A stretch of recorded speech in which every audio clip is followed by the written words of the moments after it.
Guys, eto guys, panoorin natin itong kadramahan at kahipokritohan nitong si Robin Padilla, mga kababayan, dito po sa may loob ng Senado, sa plenary session po ng Senado. Okay, panoorin po natin. Mga senador tayo, gumagawa tayo ng batas. Ang batas kailangan sundin natin tayo mismo. Yun lamang po, wala naman akong gustong sabihin kundi yun lang. Maraming salamat po.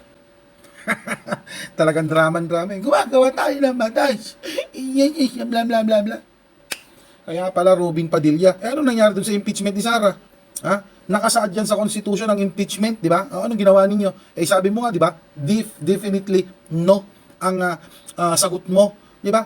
Definitely no. Hindi mo pa nakikita yung ebidensya, definitely no ka na. Oh, nasaan yung sinasabi mong sundin natin ang batas? Robin. Pangalawa, yung mga kababayan nating mga Pilipino na nategi nung panahon ng Tatay Digong mo na sinasabi mo, oh, nirespeto mo ba yung batas para sa kanila? Di ba hindi? Oh, nasaan yung sinasabi mong sundin natin ang batas? Sumunod tayo sa batas. Bagkus, ipinagtatanggol mo pa nga itong si Digunyo. Oh, lasting mga kababayan. Maalala nyo po ba yung naging viral din nung inawit yung national anthem diyan po sa loob ng Senado? Oh, anong ginawa ni Robin Padilla? Di ba? Instead na ganito sana ang gawin niya, gumanito. Oh, ganyan. Oh, although hindi ko naman inaano ang mga Muslim dito kasi sabi sagrado daw to eh.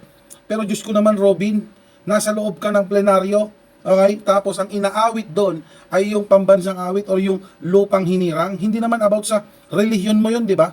Lupang hinirang, Robin. Oh, di ba? Sinunod mo ba? Sumunod ka ba? Or marunong ka bang sumunod? Ano bang sabi? Ganito, Robin Padilla, ganito, hindi kung ano-ano mga daliri. Di ba? Hipokrito ka, Robin Padilla, kakahiya ka.